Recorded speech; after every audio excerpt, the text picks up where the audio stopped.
आज की वीडियो में स्टार्ट कर रहा हूँ साइकोलॉजी और रिस्क मैनेजमेंट के ऊपर। बहुत सारे छपड़ी टिकटॉकर्स आके डेली बोल रहे होते हैं कि भाई साइकोलॉजी अपनी इंप्रूव करें, साइकोलॉजी इंप्रूव करें। और जब आप उनसे कहते हैं कि कैसे इंप्रूव की जाए तो वो कहते हैं जी अब आपकी ट्रेडिंग जब अच्छी हो जाएगी तो आपकी साइकोलॉजी इंप्रूव हो जाएगी, आप छोटी लॉट खोलें, ये करें वो करें। फजूल बकवास लगे होते हैं कि साइकोलॉजी कैसे इंप्रूव होगी। आपको मैं शुरू से लेके आखिर तक बताऊंगा कि आपने कैसे इस पूरे प्रोसेस में गो थ्रू करना है। अगर तो आप बिगिनर हैं और आप अभी अभी ट्रेडिंग की फील्ड में, तब ये वीडियो आपके लिए नहीं है, क्योंकि आपको कुछ समझ में नहीं आएगा, आपके सर से बातें गुजर जाएंगी। इस तक पहुंचने के लिए आपको थोड़ा सा टाइम लगेगा। अब स्टार्ट करते हैं कि साइकोलॉजी कैसे बंदे की खराब होती है, इसको कैसे आप इंप्रूव कर सकते हैं। साइकोलॉजी इस तरह नहीं होता कि मैं आपको एक वीडियो बना के बता दूंगा कि यार ये साइकोलॉजी आपकी इस तरह इंप्रूव हो जाएगी। आप वो कोर्स करेंगे, वो वीडियो देखेंगे, अगले दिन आपकी साइकोलॉजी इंप्रूव हो जाएगी और आप इजीली पैसा बनाएंगे मार्केट में। ये पॉसिबल नहीं है। साइकोलॉजी के पहले फैक्टर्स आपको समझने पड़ेंगे कि साइकोलॉजी है क्या। साइकोलॉजी बंदे की तब खराब होती है जब उसके दिमाग के ऊपर प्रेशर आ जाता है। जब बंदा बिगिनर होता है, जब वो ट्रेडिंग के अंदर घुसता है ना, तो स्टार्टिंग में उसके लिए कोई मसला नहीं होता। वो होल्ड भी लंबा कर लेता है, वो लॉट भी बड़ी खोल लेता है, क्योंकि अभी तक उसकी साइकोलॉजी खराब नहीं हुई होती।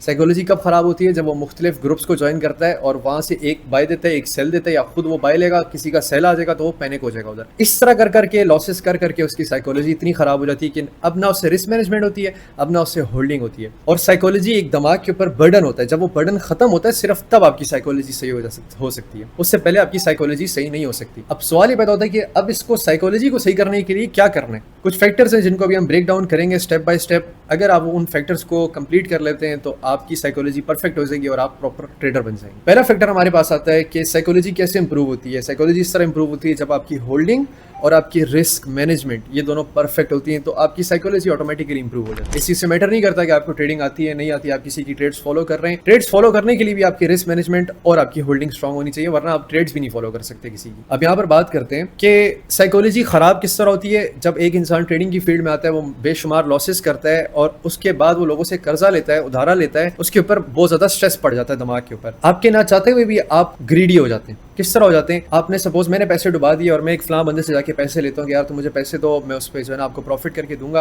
तो इतने महीने बाद या इतने अरसे बाद जो है ना तुम मुझसे कमीशन ले लेना। वो पैसे भी अगर मुझसे डूब जाते हैं तो मेरे दिमाग के ऊपर एक मेंटल प्रेशर होगा कि यार मैं इसको जल्दी जल्दी ग्रो करूँ या मैं इसको जल्दी जल्दी प्रॉफिट करूँ। जो मैंने ख्वाब देखे हैं, जो मैंने होप्स देखी, उनको मैं अचीव। तो अब हम डिस्कस कर रहे थे कि अब साइकोलॉजी को इंप्रूव करने के लिए आपने क्या करना है। पहली चीज़ है रिस्क मैनेजमेंट, दूसरी आपकी होल्डिंग। लेकिन ऐसा नहीं पॉसिबल कि आप ये वीडियो देखेंगे और अगले दिन आप 1000-2000 पिप्स गोल्ड को होल्ड करना शुरू हो जाएंगे। ये पॉसिबल नहीं है। आपकी होल्डिंग अभी फौरन से इंप्रूव नहीं होगी। होल्डिंग आपकी कैसे इंप्रूव होगी? जब आपका पहला फैक्टर कंप्लीट होगा तो ऑटोमेटिकली दूसरा फैक्टर भी आपका कंप्लीट हो जाएगा। जब ये दो फैक्टर्स आपकी कंप्लीट हो जाएंगे, रिस्क मैनेजमेंट और साइकोलॉजी होल्डिंग, उसके बाद क्या होगा कि आपकी साइकोलॉजी इंप्रूव हो जाएगी। कैसे इंप्रूव होगी? आपका प्रॉफिट स्टार्ट हो जाएगा, चाहे वो थोड़ा प्रॉफिट। आपने कभी नोटिस किया कि अगर एक दिन आपका अच्छा जाता है, आपका थोड़ा बहुत अच्छा प्रॉफिट होता है, तो आप ऑटोमेटिकली बड़े खुश रहते हैं और बड़े कॉन्फिडेंस आपका हवा में रहता है। इसी वजह से होता है क्योंकि जब ये दोनों फैक्टर्स आपके कंप्लीट होते हैं, किसी दिन आपने होल्डिंग अच्छी की होती है, किसी दिन मार्केट आपके फेवर में होती है, किसी दिन आपकी रिस्क मैनेजमेंट बहुत अच्छी होती है, उस केस में क्या होता है कि आपका प्रॉफिट होता है और आपकी साइकोलॉजी बड़ी अच्छी रहती है, आप कॉन्फिडेंस पे रहते हैं। अब बात यहाँ पर करते हैं कि रिस्क मैनेजमेंट किस तरह करनी है। जो सबसे ज्यादा इंपॉर्टेंट चीज है पूरी ट्रेडिंग की फील्ड के अंदर, रिस्क मैनेजमेंट से ज्यादा इंपॉर्टेंट चीज कोई भी नहीं है। चाहे आप स्टॉप लॉस यूज करते हैं, चाहे आप स्टॉप लॉस नहीं यूज करते, अगर आपकी रिस्क मैनेजमेंट अच्छी नहीं है तो आप अकाउंट दोनों केसेस में ब्लो करेंगे। अगर आपकी ट्रेडिंग अच्छी है, आपकी हर चीज अच्छी है, लेकिन आपकी रिस्क मैनेजमेंट नहीं है, तब भी आप लॉस में रहेंगे। अब बात करते हैं कि रिस्क मैनेजमेंट करने का तरीका क्या होता है। बहुत सारे लोग जब नई इस फील्ड में आते हैं, वो पता है क्या बोलते हैं? वो कहते हैं कि यार हमें तो कोई लालच नहीं है, हम तो थोड़ा थोड़ा प्रॉफिट बना के डेली खुश हो जाएंगे।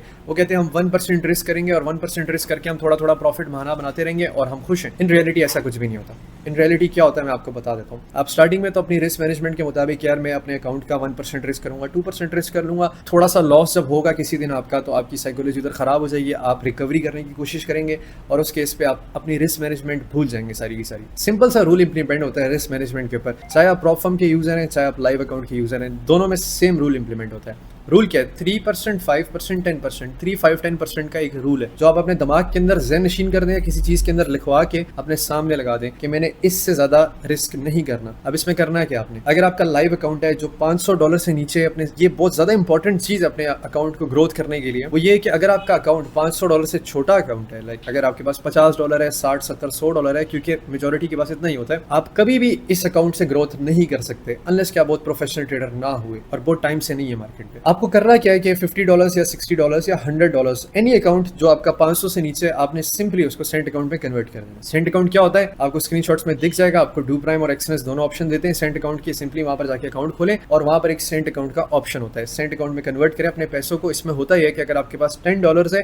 $10 जब सेंट अकाउंट में डलेगा तो वो 1000 सेंट्स बन जाएगा। इसका मतलब ये है कि अगर आप $10 के ऊपर 0.01 की लॉट खोलते हैं, जो कि लोएस्ट लॉट आपको गोल्ड के अंदर अवेलेबल है, तो $10 की मूवमेंट में आपका अकाउंट खत्म हो जाएगा। मार्केट की रेंजेस काफी ज्यादा बढ़ गई है। स्टॉप लॉस $10 का बनता नहीं है, इससे ज्यादा भी बन जाता है अक्सर।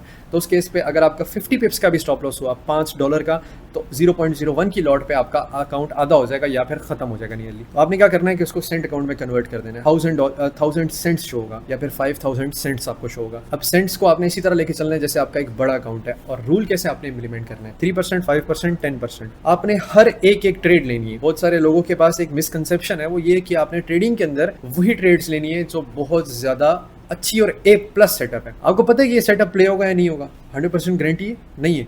तो सिंपली जो आपको रिस्की सेटअप लग रहा है आपने वो भी ट्रेड लेनी है उस पर। जो आपको कम रिस्क वाला लग रहा है आपने उस पर भी ट्रेड लेनी है। जो आपको सही सेफ लग रहा है, आपको डोनाल्ड ट्रम्प खुद कॉल मार के बोलता है कि मैं गोल्ड को पंप कराने लगा हूं, तब भी आपने सेम रिस्क मैनेजमेंट के साथ चलना है। अब आपने करना क्या है, अगर कोई ट्रेड रिस्की है या कोई सेटअप रिस्की है, चाहे आप किसी को फॉलो कर रहे हैं सिग्नल पे या फिर आप खुद ले रहे हैं, अगर उसने बोला है कि रिस्की है या फिर आपको खुद रिस्की लग रहा है, आपने अपने पोर्टफोलियो का 3% रिस्क करना है। लॉट साइज मैटर नहीं करती यहाँ पर। अगर स्टॉप लॉस बड़ा है तो आपकी लॉट छोटी होगी। लॉट्स उतनी खोलें कि स्टॉप लॉस पड़ने पे 3% जाए अकाउंट का। अपने हिसाब से कैलकुलेशंस खुद करें। अगर स्टॉप लॉस छोटा है तो आपने लॉट्स बड़ी खोल लेनी है। तो ये क्वेश्चन आके ना क्या करेंगे यार, लॉट कितनी खोलें $100 के अकाउंट पे, लॉट कितनी खोलें $1000 के अकाउंट पे। मुझे नहीं पता भाई क्या अकाउंट किसको आप फॉलो कर रहे हैं या कितना बड़ा आपका स्टॉप लॉस है। लॉट अपने हिसाब से कैलकुलेट करके खुद खोलें। अब आगे चलते हैं। अगर कोई ट्रेड ऐसी है जो आपको लग रहा है कि यार ये 50-50 ये अच्छा जोन है लेकिन ये फेल भी हो सकता है, तो वहां पर आपने 5% रिस्क करना है टोटल पोर्टफोलियो का। और रूल यहाँ पर ये अप्लाई होता है कि 1/2 आवर्स से मिनिमम आपने ऊपर का लेना है। अगर आपने $50 रिस्क किए तो आप कोशिश करेंगे कि आप इस ट्रेड से $100 निकालेंगे या फिर 150 या फिर 200। और आप अपनी होल्डिंग कैसे इंप्रूव करेंगे, जो आपका टेक प्रॉफिट है उससे पहले आपने थोड़ा सा पार्शल लेना है। पार्शल किस तरह लेना है, अगर आपने 5% रिस्क किए, $50 आपने रिस्क किया सपोज, आपने क्या करना है, ट्रेड आपकी 1/2 आवर जाएगी ना जब, तो आपने ट्रेड को ब्रेक इवन कर देना है। और वहाँ पर जब आपका $100 का प्रॉफिट चल रहा होगा, मतलब 50 लगा के 100 चल रहा है, आपने वहाँ पर 50% क्लोज कर देना है। 50 बुक कर लेना है। जो आपने रिस्क किया था वो आपने वापस निकाल लिए और जो 50 चल रहा है उसको आपने चलने देना है। और अपना एक रूल बना लें, जब भी आपका टेक प्रॉफिट हिट होने लगा हो या उसके पास है पोजीशन, आपने क्या करना है, 99% पोजीशंस कट ऑफ कर देनी है। 0.01 की लॉट आपने हमेशा छोड़नी है, स्टॉप लॉस लगा के छोड़ देनी है, चाहे हफ्ता चले चाहे 2 हफ्ते, जब तक वो ब्रेक इवन नहीं हिट हो जाती आपने उसको छोड़ देना है। इसी तरह आपकी होल्डिंग इंप्रूव होगी। अब सेकंड यहाँ पर बात करते हैं, अगर कोई बहुत ज़्यादा क्वालिटी सेटअप है, आपको लग रहा है कि यार यहाँ से तो कंफर्म बाउंस आने लगे या यहाँ से तो कंफर्म ड्रॉप आने लगे, आपने उसमें 10% रिस्क करना है, इससे ज़्यादा आपने रिस्क नहीं करना। सो अब यहाँ पर सिंपल सी बात करते हैं कि अगर आपको बहुत कोई कंफर्म सेटअप नज़र आ रहा है तो आपने 10% से ज़्यादा अकाउंट का रिस्क नहीं करना। वहाँ पर 10%, 5%, 3% ये रूल आपने अप्लाई करना है जब तक कि आपका अकाउंट डूब नहीं जाता। इसके मुताबिक आपका अकाउंट आसानी से नहीं डूब सकता, ठीक है। तो आपको अपनी रिस्क मैनेजमेंट ऐसे लेके चलनी पड़ेगी। अगर आप प्रॉप फर्म के ट्रेडर हैं तो आपने जिधर 10% रिस्क करना है वहाँ 1% रिस्क करना है, जिधर आपने 5% रिस्क करना है वहाँ 0.5% रिस्क करना है, जिधर 3% रिस्क करना है वहाँ पर आपने 0.3% रिस्क करना है। ये प्रॉप फर्म की मैनेजमेंट है। अब सिंपल सा रूल ये है, कभी कभी आप सिग्नल्स वालों को फॉलो कर रहे होते हैं जिनकी 2 एंट्रीज होती हैं, वो कहते हैं यहाँ से बाई किया जाए और यहाँ से बाई किया जाए। आपने उसको कैसे मैनेज करना है, सपोज आप उस पर 10% रिस्क करने लगे तो आप पहली एंट्री पे 5% लगाएंगे, दूसरी एंट्री पे 5% लगाएंगे। आपने इस तरह करके अपने रिस्क को डिवाइड कर देना। अगर आप 5% रिस्क करने लगे तो पहली एंट्री पे 2% लगा लें, अगली एंट्री पे 3% लगा लें, या पहली एंट्री पे 3% लगा लें, उससे नेक्स्ट पे 2% लगा लें। आप ये भी कर सकते हैं, ये कंप्लीटली आप पे डिपेंड करता है। इस रिस्क मैनेजमेंट से आपने हट के ट्रेड नहीं करनी और 1 महीना सिर्फ इस रिस्क मैनेजमेंट को फॉलो करें और उसके बाद अपने अकाउंट की आप ग्रोथ देखें। जिस तरह मैंने आपको बताया कि आपने 1/2 आवर या 1/3 आवर बेयर मिनिमम लेना है। इसका मतलब ये, अगर आप किसी ट्रेड में 10% रिस्क करते हैं, अगर मेरा $1000 का अकाउंट है, मैंने उस पर 10% रिस्क किया, तो मैं एक ट्रेड के अंदर 30 to 20% का गेन निकाल जाऊंगा ईजिली। उसके बाद मैं नेक्स्ट ट्रेड्स में 3%, 5% भी रिस्क करूँ तो मुझे 5-6 ट्रेड्स लगेंगी लगातार फेल होने में, ताकि मेरा प्रॉफिट जाएगा। सेकंड सबसे इंपॉर्टेंट चीज़ क्या है, सेकंड सबसे इंपॉर्टेंट चीज़ ये कि बहुत सारी मिसकंसेप्शंस हैं मार्केट के अंदर कि आपने क्या करना है कि जो प्रॉफिट हो रहा है उसको निकाल लेना है, ठीक है। क्यों निकाल लेना है, आपको ये सारे लोग जो आके बोलते हैं ना जो प्रॉफिट आ रहा है, डेली प्रॉफिट आ रहा है तो उसको निकाल लो, प्रॉफिट को निकाल लिया करें, डेली विड्रॉ कर लिया करें। ये सारे वो लोग आपको आके बोल रहे होते हैं जो ग्रुप्स रन कर रहे होते हैं, जो चाह रहे होते हैं कि यार ये थोड़ा थोड़ा निकालता रहे, ये भी खुश होता रहे, हमारा भी रेफरल चलता रहे, हमारी भी रोजी रोटी चलती रहे। ये वो लोग आपको आके कह रहे होते हैं, क्योंकि इनमें से कोई प्रोफेशनल नहीं होता, आपको ये ग्रोथ की तरफ बताते भी नहीं सही तरह आपने करना क्या, क्योंकि ये खुद इस काबिल नहीं होते।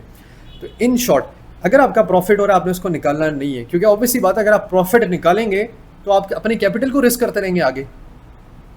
ठीक है, तो कॉमन सेंस की बात है कि आपने अपना प्रॉफिट नहीं निकालना, उसी से आगे कंपाउंड करना है। अगर मेरे पास $100 का अकाउंट है, मैं उसको सेंट अकाउंट में कन्वर्ट करूंगा, 10,000 सेंट्स मेरे पास बन जाएगा, मतलब $10,000 है सपोज। मैं उस पर रिस्क करके 3 हफ्ते लगाता हूँ और मैं उस पर 60% ग्रोथ कर देता हूँ। तो वो 60% मेरे लिए एक फ्यूल मनी है जिसको मैं आगे फर्दर रिस्क करके प्ले करता रहूँगा। अगले 1 महीने, 2 महीने, 3 महीने मैं उस पैसे को नहीं निकालूंगा, क्योंकि अगर उस पैसे को मैंने निकाल लिया तो मुझे पता है कि उस प्रॉफिट को मैंने इस्तेमाल कर लेना, कहीं ना कहीं मैंने उससे पेट्रोल भरवा लेना या कुछ खा लेना या दोस्तों के साथ उड़ा देना। लेकिन खुदा ना खास्ता मेरा कैपिटल उड़ गया या मेरा कैपिटल ड्रॉडाउन से नीचे आ गया, तो ऑटोमेटिकली मेरी साइकोलॉजी इफेक्ट हो जाएगी कि यार मेरा कैपिटल नीचे आ गया।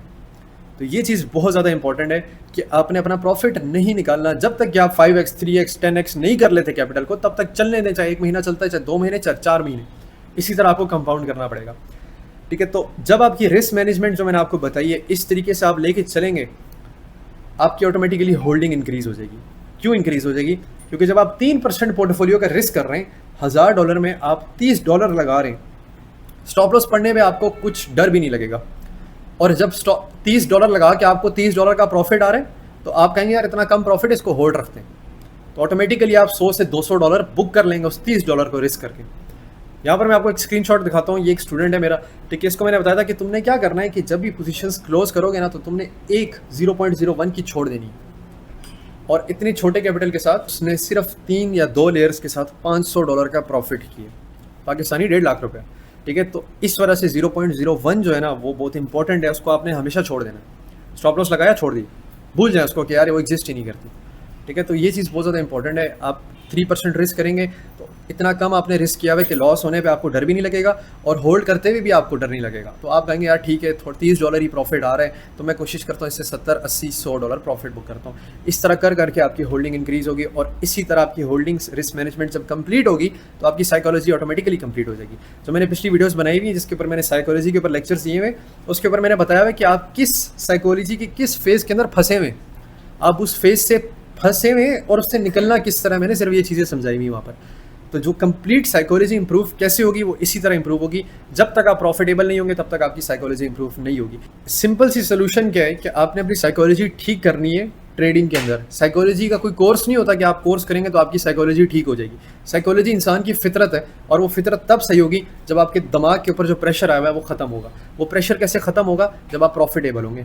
प्रॉफिटेबल आप किस तरह होंगे? जब आपकी रिस्क मैनेजमेंट सही होगी। रिस्क मैनेजमेंट सही होगी, आपकी होल्डिंग सही होगी। होल्डिंग सही होगी तो आप प्रॉफिटेबल हो जाएंगे, चाहे वो प्रॉफिट थोड़ा हो लेकिन वो प्रॉफिट होगा। और प्रॉफिट जब आपका शुरू हो जाएगा तो ऑटोमेटिकली आपकी ट्रेडिंग सही हो जाएगी और आपकी साइकोलॉजी खुद ब खुद इंप्रूव हो जाएगी। इसी वजह से जो ट्रेडर्स लगातार प्रॉफिट करना शुरू हो जाते हैं, जब वो प्रॉफिटेबल हो जाते हैं तो बस वो फिर प्रॉफिट ही बनाते रहते हैं। जब मार्केट बुरी भी आ जाती है, गंदी मार्केट भी होती है, तब भी वो कम प्रॉफिट बना लेते हैं, लेकिन होते वो फिर भी प्रॉफिट में या ब्रेक इवन में होते हैं। लेकिन आप जैसे ट्रेडर्स जिनकी साइकोलॉजी भी इंप्रूव नहीं होती, रिस्क मैनेजमेंट सही नहीं होती, वो उस गंदी मार्केट के अंदर अकाउंट की छुट्टी करा देते हैं। तो एक सिंपल सा टॉपिक था जिसके ऊपर मैंने डिस्कशन किया आप लोगों के साथ। होप आप सबको इसकी समझ में आ गई होगी। और अगर आपको लगता है कि यार आप कोई भी स्ट्रेटेजी फॉलो कर रहे हैं, स्ट्रेटेजी बहुत ज्यादा मैटर नहीं करती, आपकी सिर्फ और सिर्फ रिस्क मैनेजमेंट मैटर करती है। रिस्क मैनेजमेंट के ऊपर फोकस करना है। मैंने 3 चीजें बताई हैं, उनके ऊपर टिक के रहना है आपने। 3%, 5%, 10%, इससे हट के रिस्क मैनेजमेंट नहीं करनी है आपने। जिन लोगों को आप देख रहे होते हैं जो फुल पोर्ट जा रहे होते हैं, पूरा अकाउंट तुन रहे होते हैं, वो उनके पास बैकअप या तो बहुत ज्यादा होता है या तो वो होती ही जवारी है, तो आपने उनको कॉपी नहीं करना।